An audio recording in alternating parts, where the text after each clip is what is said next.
नमस्कार दोस्तों, अभी हम इस वीडियो में आप लोगों को मैथ का ऐसा ऑब्जेक्टिव क्वेश्चंस बता रहे हैं जो आपके फाइनल बोर्ड परीक्षा में ऐसे ही प्रश्न आते हैं और बार बार यही सब प्रश्न पूछता है। यहाँ पर देख सकते हैं जैसे कि ये प्रश्न पूछा गया, देख लो 5 बार ये प्रश्न 4 बार पूछा गया आपके फाइनल बोर्ड परीक्षा में। तो ऐसे ही मैं आपको इंपॉर्टेंट गेस क्वेश्चन बता रहा हूँ, बस वीडियो को लास्ट तक देखना, एक एक क्वेश्चन को मैं आपको समझा कर बताऊँगा, ठीक है ना। तो मैं वीडियो स्टार्ट करता हूँ, सारे लोग वीडियो को लाइक कर देना, लगे हाथ चैनल को भी सब्सक्राइब कर लेना, ठीक है ना, ताकि आपको और सारा वीडियो मिले, ठीक है। तो आपका पहला नंबर इधर आपका क्वेश्चन है कि दो समरूप त्रिभुज की संगत भुजाओं का अनुपात 4 और 9 के अनुपात में है, तब उनके क्षेत्रफल का अनुपात क्या होगा। बाबू हमेशा याद रखना, अगर भुजा का अनुपात दिया होगा और क्षेत्रफल का अनुपात पूछेगा तो आपको पता है कि क्षेत्रफल हमेशा स्क्वायर के रूप में रहता है। तो बाबू 4 का स्क्वायर आप लोग 16 कर देना और 9 का स्क्वायर कर देना 81, तो 16 अनुपात 81 हो जाएगा। 16 अनुपात 81 का मतलब हुआ 16/81, 16/81 और 16/81 ऑप्शन नंबर बी में दिया है और यही आपका करेक्ट उत्तर होगा, आप लोगों को याद रखना है, ठीक है ना। अब देखिए अगला क्वेश्चन, अगला आपका क्वेश्चन से दूसरा नंबर, ये क्वेश्चन से 2016 के बोर्ड परीक्षा में पूछा गया था कि बिंदु 4, किस चतुर्थांश में है। तो बाबू 4, इसमें ये नहीं देखना है कि कौन सा अंक दिया है, बल्कि ये देखना है कि आपको चिन्ह का दिया है। तो बाबू 4 में प्लस छुपा हुआ है और 3 में माइनस छुपा हुआ है, तो आपका यहाँ पर उत्तर क्या होगा। तो आप लोगों को याद रखना है प्लस और माइनस किस में होता है, तो चतुर्थ घर में होता है, यानी कि चौथा घर में होता है। ऐसा हम आप लोगों को अक्ष बनाकर बताए थे, ये वाई अक्ष और ये एक्स अक्ष, इसमें प्लस प्लस होता है, इसमें माइनस प्लस होता है और तीसरा में माइनस माइनस, चौथा में प्लस माइनस होता है, ठीक है ना। ये चौथा आपका घर है प्लस और उसके बाद से माइनस होगा, ठीक है ना, पहले प्लस होगा फिर माइनस होगा, ठीक है ना। तो ये पहला हो गया, ये दूसरा हो गया, ये तीसरा हो गया, ये चौथा हो गया। तो याद रखना है आप लोगों को प्लस माइनस चौथा में आएगा, ठीक है ना। अब देखिए अगला क्वेश्चन, अगला आपका क्वेश्चन है तीसरा नंबर कि कार्तीय तल में स्थित किसी बिंदु 6,4 के कोटि का मान क्या होगा। 6,4 में बाबू कोटि का मान क्या होता है, तो 6,4 में 6 जो होता है ना वो भुज होता है बाबू, ठीक है ना। 6 को हम लोग भुज कहते हैं और 4 को क्या कहते हैं, कोटि कहते हैं। तो यहाँ पर आपका कोटि का हो जाएगा 4, देखो ऑप्शन नंबर बी में दिया है और यही आपका उत्तर हो जाएगा, ठीक है ना। अगला क्वेश्चन आपका है 4 नंबर, कह रहा है कि बिंदु 2,3 एवं -2,3 के बीच की दूरी ज्ञात करें। ये 16 में पूछा गया, 20 में पूछा गया और याद रखो 4 के पढ़ा में 16 भी आता है, 20 भी आता है और यहाँ तक कि 24 भी आता है 4 के पढ़ा में। तो 24 में यह क्वेश्चन एकदम 100% फिक्स है कि आएगा, ठीक है ना।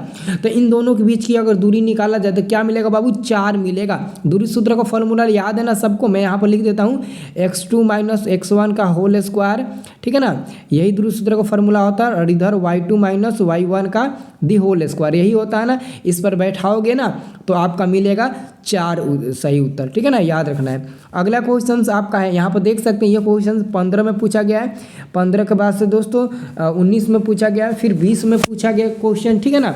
तो कह रहा है कि बिंदु 2,3 की दूरी मूल बिंदु से होगी, तो इसका सही उत्तर क्या होगा। तो आप लोग को याद रखना है मूल बिंदु से दूरी के लिए एक सूत्र होता है, कोई भी बिंदु दिया है और उसको दूरी अगर मूल बिंदु से निकालना है तो इसके लिए एक फार्मूला होता है, अंडर रूट में x स्क्वायर प्लस में y स्क्वायर। तो बाबू यहाँ पर x का मान आपका 2 काम करेगा और y का मान यहाँ पर आपका 3 काम करेगा। तो x का मान 2 है, 2 का स्क्वायर 4 हो जाएगा, 3 का स्क्वायर 9 हो जाएगा। तो आपका 4 + 9 रूट में आपका क्या मिलेगा, 13 मिलेगा और रूट में 13 ऑप्शन नंबर सी में दिया है और यही आपका सही उत्तर भी हो जाएगा, ठीक है ना। अब देखिए बाबू अगला क्वेश्चन है 6 नंबर, बिंदु A 8,10 दिया है और B का मान दिया है 4,6 को मिलाने वाली रेखाखंड के मध्य बिंदु का नियमक ज्ञात करना है। तो बाबू मध्य बिंदु का नियमक ज्ञात करने के लिए फॉर्मूला होता है x1 + x2 और बाटा में 2 होता है, फिर कमा y1 + y2 और बाटा में 2 होता है। तो बाबू यहाँ पर इसको बनाओगे ना तो क्या मिलेगा, x1 का मान बाबू यहाँ पर 8 है और x2 का मान 4 है, तो 8 4 जोड़ोगे 12 मिलेगा और 12 को 2 से भाग दे दो, फिर कमा y1 का मान 10 है और y2 का मान 6 है, तो जोड़ोगे तो 16 मिलेगा, 16 को 2 से भाग दे दो, तो ये कटेगा आपका 6 बार में, ये कटेगा आपका 8 बार में, तो 6,8 आपका उत्तर मिलना चाहिए। 6,8 देखो ऑप्शन नंबर ए में दिया है ना, तो यही बाबू आपका सही उत्तर हो जाएगा, ठीक है ना, इसको याद रखना। अब देखिए अगला क्वेश्चन 7 नंबर, ये क्वेश्चन कह रहा है कि यदि a प्लस बी बराबर 90 डिग्री तो कॉस ए बराबर होगा। तो कॉस ए बराबर होगा तो बाबू जब ए प्लस बी बराबर 90 दिया है तो कॉस ए का मान निकालना है। तो ए प्लस बी में से ना आप ए का मान निकालेंगे ना तो 90 और 90 में जाकर बी घट जाएगा। तो यहाँ से हमने ए का मान निकाल लिया। अब आसानी से कॉस ए के जगह पर हम 90 माइनस बी रख सकते हैं। और आपको पता है cos 90 minus theta sine theta होता है। तो यहाँ पर हमारा साइन थीटा होगा, लेकिन थीटा के जगह पर बी है तो साइन बी होगा। तो साइन बी आपका उत्तर ऑप्शन नंबर सी में दिया है, तो यही आपका सही उत्तर हो जाएगा। ठीक है ना। अब देखिए अगला क्वेश्चन, अगला क्वेश्चन आपका है, अगला क्वेश्चन है यदि 3 थीटा बराबर 90 डिग्री तो कॉस थीटा का मान क्या होगा। तो आप लोगों को याद करना ये क्वेश्चन ऑलरेडी 2000 कब में पूछा गया था, 2021 में क्वेश्चन पूछा गया था। ठीक है ना। तो इसको कैसे बनाइएगा दोस्तों, यहाँ से 3 से 90 कट जाएगा 30 बार में, तो थीटा का मान आपको फाइनली मिल जाएगा 30 डिग्री। तो आप आसानी से कॉस थीटा की जगह पर 30 रखिए और कॉस 30 का मान तो आपको पता है ना √3/2 होता है, और √3/2 यहाँ पर बी नंबर में आपको दिया गया है। कॉस 30 का मान √3/2 होता है ना, और कॉस 60 का मान होता है 1/2। तो यहाँ पर हमारा √3/2 सही उत्तर हो जाएगा। ठीक है ना। अब देखिए अगला क्वेश्चन, अगला क्वेश्चन ये देखिए कितना बार पूछा गया, 12 में, 15 में, 17 में, 18 में, 20 में, काफ़ी ज़्यादा बार ये प्रश्न पूछा गया है। 1 + tan स्क्वायर थीटा का मान क्या होगा। तो 1 + tan स्क्वायर थीटा बराबर हो जाएगा बाबू सेक स्क्वायर थीटा, क्योंकि हम लोगों ने एक फार्मूला देखा था सेक स्क्वायर थीटा माइनस में tan स्क्वायर थीटा और बराबर में बाबू 1 होता है। तो यहाँ से अगर हम सेक स्क्वायर थीटा बाहर निकालते हैं तो बराबर में 1 और ये tan स्क्वायर उधर जाएगा तो प्लस में हो जाएगा tan स्क्वायर थीटा। ठीक है ना। तो सेक स्क्वायर थीटा बराबर में 1 + tan स्क्वायर थीटा होगा। तो 1 + tan स्क्वायर थीटा बराबर सेक स्क्वायर थीटा भी हो सकता है। ठीक है ना। तो इसका आंसर आप लोग याद रखना है। ठीक है। अब देखिए अगला प्रश्न 10 नंबर है, ये क्वेश्चन 20 में पूछा गया था। क्वेश्चन है साइन 63 डिग्री बटे कॉस 27 डिग्री का मान क्या होगा। देखो इसका आंसर 1 मिलेगा, लेकिन 1 कैसे मिलेगा वो मैं आपको अभी सॉल्व करके बता देता हूँ। देखो ऊपर और नीचे दोनों में से किसी को भी आप एक को चेंज करो। जैसे सपोज डेट ऊपर दिया है साइन 63, तो बाबू हम साइन 63 नहीं लिखते हैं, बल्कि हम लिखते हैं वहाँ पर साइन 63 की जगह पर हम लिखते हैं 90 माइनस 27 डिग्री। अब कहेंगे सर जी ऐसा क्यों लिखा। तो बाबू अगर हम 90 में से 27 को घटाते हैं तो 63 को नहीं मिल जाएगा। तो आप कहेंगे हाँ सर जी मिल जाएगा, कोई बात नहीं है, हम लिख सकते हैं। तो लिख सकते हैं ना, 90 में से फिर 27 घटाएंगे तो हमारा 63 मिल जाएगा, और साइन 63 फिर हमारा मिल जाएगा। अब बॉटम में हम लिखते हैं कॉस 27 डिग्री, इसको नहीं चेंज करेंगे, किसी एक को चेंज करेंगे, या तो ऊपर वाले को या तो नीचे वाले को।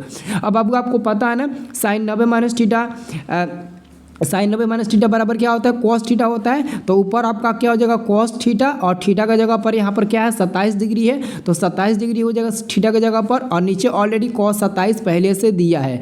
तो ऊपर भी कॉस 27 नीचे भी कॉस 27 कट जाएगा, तो क्या मिलेगा 1 मिलेगा, इसलिए इसका आंसर 1 होगा। अब मैंने एक बार इसको बता दिया। अब इस पर कोई भी प्रश्न पूछेगा, ठीक है ना, किसी के भी रूप में पूछेगा, तो आप उसका आंसर डायरेक्ट 1 पर टिक लगाना, क्योंकि आपको बनाना आ गया। ठीक है ना। अब देखिए जिसको भी वीडियो पसंद आएगा कमेंट जरूर करना, ताकि हम आप लोगों को और ऐसा ही वीडियो आप लोगों को दे सके। ठीक है ना। 11 नंबर क्वेश्चन है, यदि कॉट थीटा बराबर 3/4, यदि कॉट थीटा बराबर 3/4 तो tan स्क्वायर थीटा का मान क्या होगा। बाबू आपको पता है ना कि कॉट थीटा बराबर 1/1 क्या होता है बाबू, तो 1/tan थीटा होता है, 1/tan थीटा होता है। तो अगर दोस्तों हमारा कॉट का मान दिया है 3/4, तो tan का मान क्या हो जाएगा, tan का बाबू मान हो जाएगा हमारा 4/3, क्या हो जाएगा उसका उल्टा हो जाएगा 4/3। और tan स्क्वायर का मान निकालना है, तो यहाँ पर स्क्वायर लगाइएगा, तो इधर भी आपका क्या हो जाएगा, इधर भी आपका स्क्वायर होगा। ठीक है ना। क्या होगा, इधर भी आपका स्क्वायर होगा। ठीक है ना, क्योंकि स्क्वायर का मान निकालना ना, तो इधर भी आपका स्क्वायर हो जाएगा। अब 4 का स्क्वायर क्या बन जाएगा, 16 बन जाएगा, 3 का स्क्वायर 9 बन जाएगा, तो 16/9 आपका सही उत्तर हो जाएगा। ठीक है ना, इसको याद रखना है आप लोगों को। ठीक है। अगला क्वेश्चन आपका है, अब यहाँ पर दोस्तों आंकड़ा दिया गया है 6, 8, 6, 12, 4, 13, 20, 7, 2, 3, 3, 10 में परिसर का मान होगा। बाबू परिसर का मान ज्ञात करने के लिए, परिसर देखो कैसे ज्ञात करते हैं, आज के बाद से ये आपको पता चल जाएगा हमेशा के लिए।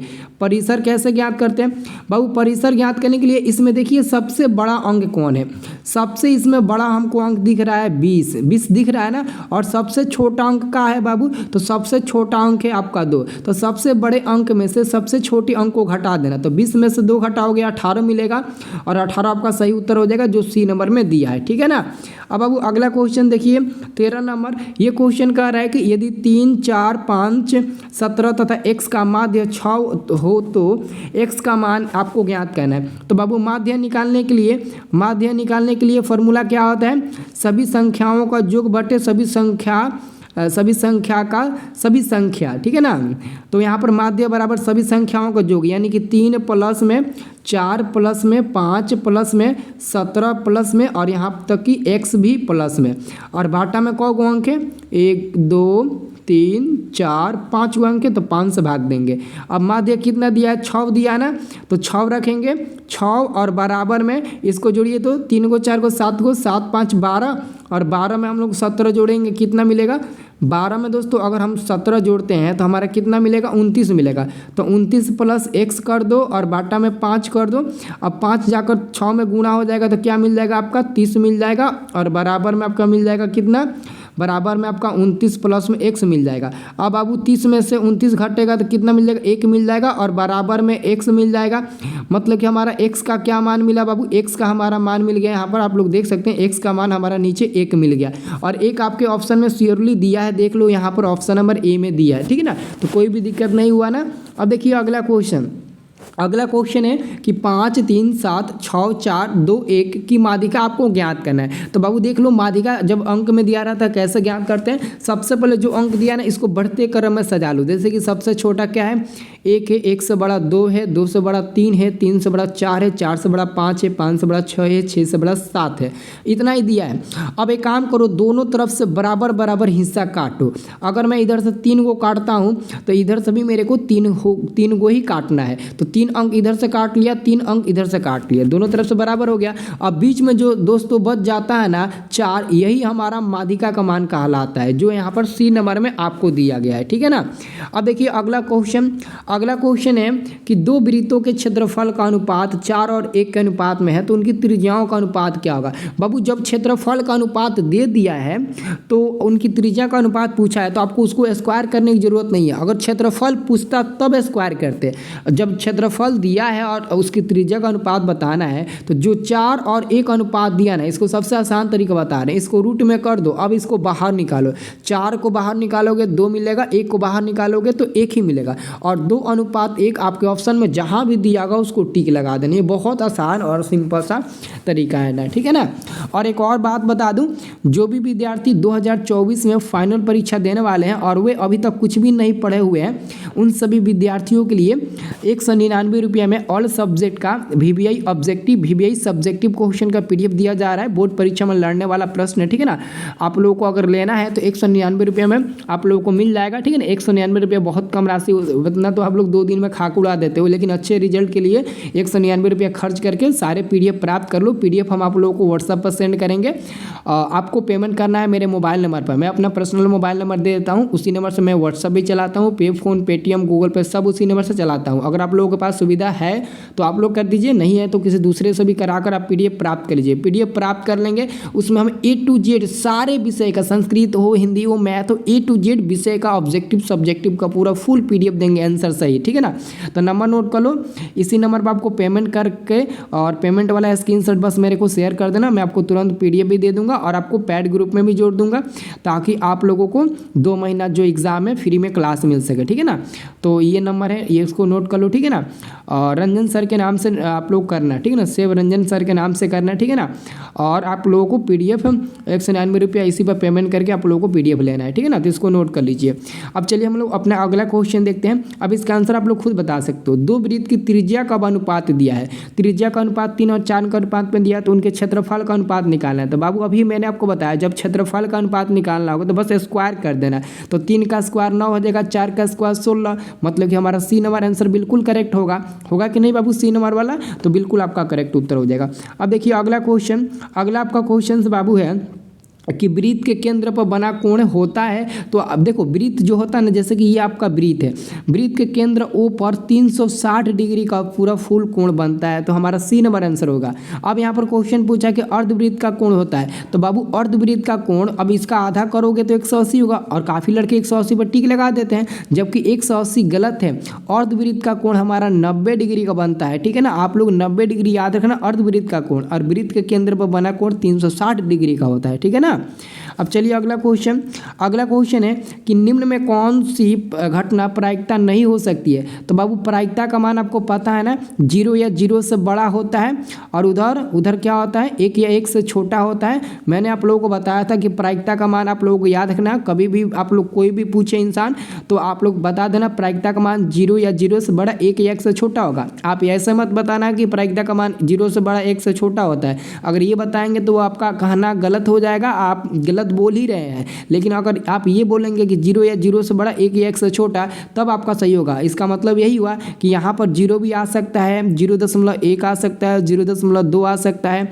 ऐसे करते करते हम 1 तक ला सकते हैं, और इसी के बीच में प्रायिकता का मान होता है। लेकिन 1.1 ये 1 से ज़्यादा हो गया, यही हमारा प्रायिकता का मान नहीं होगा, ठीक है ना। इसको याद रखना। अगला हमारा क्वेश्चन है बाबू 19 नंबर कि यदि बहुपद px बराबर x² + 7x + 10 के शून्यक अल्फा कमा बीटा हो तो अल्फा इंटू बीटा का मान क्या होगा। तो बाबू यहाँ से आप सबसे पहले काम करना, यहाँ से ना आप लोग a का मान निकालना। a का मान निकालोगे x² का गुणांक 1 मिलेगा, b का मान निकालोगे x का गुणांक 7 मिलेगा, c का मान निकालोगे जिसमें x नहीं है और चर पद आपका 10 हो जाएगा। और आपको पता है बाबू अल्फा इंटू बीटा बराबर फार्मूला में होता है c/a, और बाबू c का मान यहाँ से आपका 10 है, और a का मान कहाँ है, यहाँ पर 1 है। तो 10/1 बराबर में 10, तो आपका 10 सही उत्तर हो जाएगा जो a नंबर में दिया गया है, ठीक है ना। इसको याद रखना। अगला आपका प्रश्न है 20 नंबर। ये प्रश्न है कि यदि किसी द्विघात बहुपद इतने के मूल अल्फा कमा बीटा हो तो अल्फा प्लस बीटा का इस बार मान निकालना है। तो इस बार भी वही काम करेंगे, a का मान निकालेंगे तो 1 मिलेगा, b का मान अब की बार दोस्तों क्या मिलेगा, -2 मिलेगा, और c का मान आपका 5 मिलेगा, ठीक है ना। अब आपको अल्फा प्लस बीटा का मान निकालना है। तो बाबू अल्फा प्लस बीटा बराबर -b/a होता है। अब बाबू b का मान देखो तो क्या, b का मान -2 है, और यहाँ पर भी माइनस है, तो पहले ये वाला माइनस यहाँ पर दे दो। अब b का मान -2 है तो ब्रैकेट में -2, और a का मान क्या है, 1 है तो 1 है। अब बाबू माइनस माइनस प्लस हो जाएगा, 2/1, और 2/1 बराबर क्या होता है, 2 होता है, और 2 ही आपका सही उत्तर होगा, जो यहाँ पर आपको बी नंबर में देखने को मिल जाएगा। तो बी नंबर वाला सही उत्तर हो जाएगा, ठीक है ना। समझ में आ रहा है ना सब लोगों को। और देखिए अगला क्वेश्चन है बाबू, अगला क्वेश्चन 21 नंबर कि निम्न में कौन सा परिमेय संख्या है। तो बाबू परिमेय संख्या, पाई तो अपरिमेय होता है, √7 भी अपरिमेय है, डी नंबर भी अपरिमेय है, लेकिन सी नंबर वाला हमारा परिमेय होगा, क्योंकि 16 को रूट से बाहर निकालोगे 4 मिलेगा, 25 को रूट से बाहर निकालोगे 5 मिलेगा, और यही हमारा करेक्ट उत्तर हो जाएगा, ठीक है ना। अगला क्वेश्चन हमारा है एपी 4, 10, 16, 22, 28 का सार्वंतर। बाबू सार्वंतर किसको बोलते हैं, सार्वंतर या पदांतर, सार्वंतर कहो या फिर पदांतर कहो, तो हम लोग स्मॉल डी को बोलते हैं। और स्मॉल डी निकालने के लिए आप दूसरा में से पहला घटा लो, नहीं तो तीसरा में से दूसरा घटाओ, नहीं तो चौथा में से पहला घटाओ, मतलब कि कोई भी आप इसमें अंक लेना और उसमें से ठीक पहले वाले अंक को घटा देना। सपोज डेट अगर मैं यहाँ से 10 में से 4 घटाता हूँ तो 10 मैंने लिया और उसके पहले वाले पद को मैंने घटा दिया तो 6 मिल गया। आप चाहें तो 22 में से उसके पहले वाले पद 16 को भी घटा सकते हैं, तभी आपका उत्तर 6 भी मिलेगा। आप चाहें तो 28 में से 22 घटाएंगे तभी आपका 6 मिलेगा, ठीक है ना। हर दृष्टि से आपका आंसर 6 भी मिल रहा है, मतलब कि हमारा 6 बी नंबर वाला सही उत्तर हो जाएगा, ठीक है ना। इसको याद रखना। अगला मैं क्वेश्चन की बात करूं 23 नंबर, तो ये हमारा प्रश्न है कि निम्नलिखित में कौन अपरिमेय संख्या है। अपरिमेय संख्या बाबू सी नंबर वाला हो जाएगा, क्योंकि इसका कोई भी ये रूट से बाहर नहीं निकलेगा और इसलिए हमारा अपरिमेय होगा। बाकी ये देख लो 36 का 6 हो जाएगा, 64 का आपका 8 हो जाएगा, 81 का 1 हो जाएगा, 81 का 9 हो जाएगा, इधर आपका -9 ही हो जाएगा, नीचे आपका 7 हो जाएगा। तो ये तीनों आपका परिमेय मिल रहा है, लेकिन सी नंबर वाला अपरिमेय मिल रहा है, ठीक है ना। अगला यहाँ पर क्वेश्चन है कि बताइए बहुपद x² - 11 का शून्यक है। ये 21 के सेकंड पाली में क्वेश्चन पूछा गया था। तो x² - 11 और बराबर में आप 0 कर लीजिए और x² बराबर -11 को उधर भेजिएगा, बराबर का तो प्लस में हो जाएगा।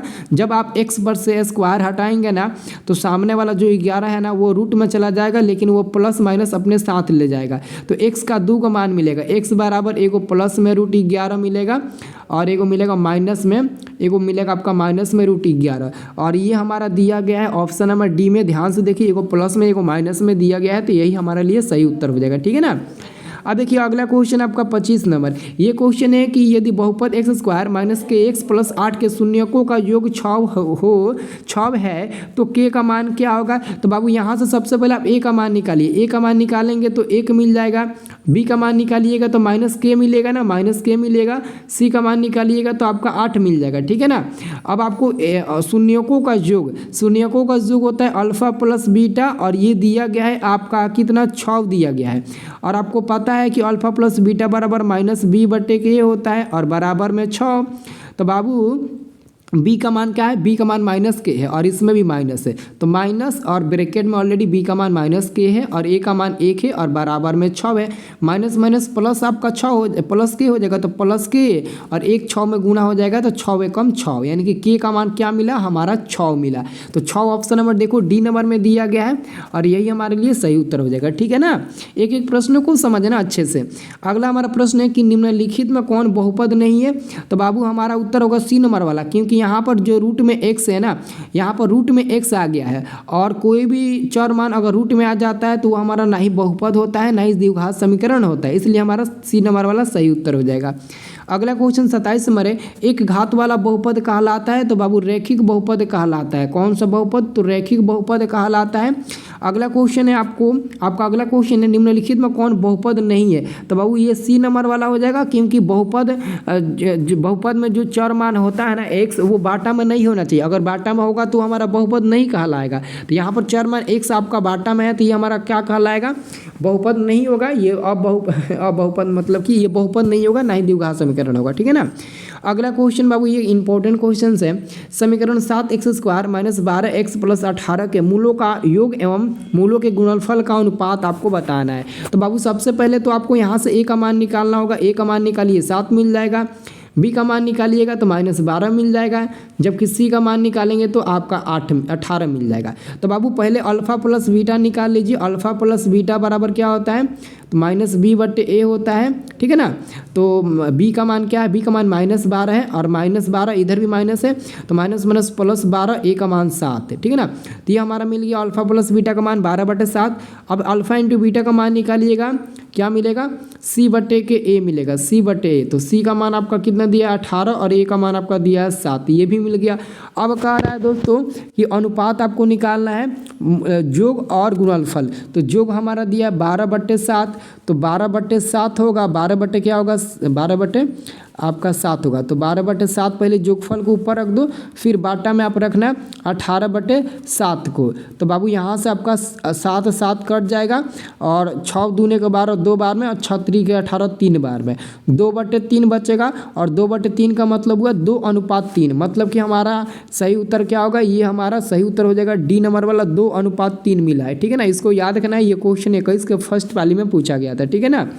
अगला हमारे लिए 29 नंबर क्वेश्चन है कि द्विघात समीकरण x² - 15x + 50 का विविधकर होगा। बाबू विविधकर को हम लोग क्या बोलते हैं, विवेचक भी बोलते हैं, जिसको कैपिटल डी से सूचित करते हैं। तो सबसे पहले तो आपका काम है यहाँ से a का मान निकालिएगा, 1 मिलेगा, b का मान निकालिएगा तो -15 मिलेगा, c का मान निकालिएगा तो 50 मिलेगा। कितना मिलेगा, 50 मिलेगा c का मान निकालिएगा तो। और आपको पता है बाबू d बराबर क्या होता है, b² - 4ac होता है, और b का मान क्या है, -15, तो -15 का स्क्वायर कर दीजिए, -4 गुणे a का मान 1 है और c का मान क्या है, 50 है, तो 50 कर दीजिए, और 15 का स्क्वायर बाबू 225 हो जाएगा। ठीक है ना। और ये -4 में 50 में गुना करेंगे, 4 × 5 = 20, यानी कि आपका मिल जाएगा 200, और 225 में से 200 घटाएंगे तो हमारा केवल 25 मिलेगा, और केवल 25 ऑप्शन नंबर ए में दिया गया है, और यही हमारा सही उत्तर हो जाएगा। ठीक है ना। अब देखिए अगला क्वेश्चन आपका है 30 नंबर। समांतर श्रेणी 14 9 4 -1 -6 डैश का 12वां पद होगा। तो बाबू 12वां पद निकालने के लिए 2 तरीका होता है। सबसे आसान सा तरीका बताता हूँ बाबू। सबसे पहले यहाँ से a का मान निकालोगे तो पहला पद 14 हो जाएगा। d का मान निकालने के लिए आपको पता ही होगा, 9 में से अगर 14 घटाते हैं तो -5 मिल जाएगा और -5 आपका डी का मान होगा। और 12वां पद आपको पता है बाबू a + 11d होता है, 11d, तो a का मान आपका 14 है और प्लस में 11 गुणे d का मान -5 है, तो 14 और -11 पर से 55, यानी कि आप 14 में से -55 घटाते हैं तो आपका सही उत्तर मिलेगा माइनस में 41 और माइनस में 41 ही आपका उत्तर होगा, जो यहाँ पर बी नंबर में दिया गया है। ठीक है ना, तो मैंने 30 प्रश्न बताया, कोई ऐसा प्रश्न नहीं था जो मैंने आपको सॉल्व करके नहीं बताया। और मैं उम्मीद करता हूँ जो कमज़ोर छात्र होंगे उनको आज बहुत मतलब कि सीखने को मिला होगा कुछ। ठीक है ना, तो ऐसे ही वीडियो के लिए आप हमारे साथ बने रहिएगा। अभी 22 तारीख से सुबह 10 बजे से आपका क्लास डिजिटल बोर्ड पर चलने लगेगा। ठीक है ना, और एक और बात बता दूं, 2 महीने हम लगातार क्लास लेंगे एग्ज़ाम तक, और लगभग मतलब कि एक दिन का क्लास आपका 6 से 7 घंटे का चलेगा। यानी कि हम 10 बजे भी क्लास लेंगे, सुबह भोर में भी क्लास लेंगे, क्योंकि भोर में आप लोगों को जगाना और आदत डालना थोड़ा मतलब कि ज़रूरी है। ठीक है ना, तो सुबह भोर में भी क्लास लेंगे, 10 बजे भी क्लास लेंगे, फिर शाम दोपहर में 1:30 बजे 2 बजे करीबी क्लास लेंगे, और शाम को 2-3 क्लास लेंगे। यानी कि मतलब कि बहुत ज़्यादा हम क्लास लेंगे, ताकि आप लोगों इधर जितना भी मतलब कि मैंने क्लास को बंद किया था, तबीयत ख़राब था इसलिए मैंने बंद किया था, ये सब मेंटेन हो जाए। तो ठीक है ना, तो बने रहिएगा आप लोग हमारे साथ। ठीक है।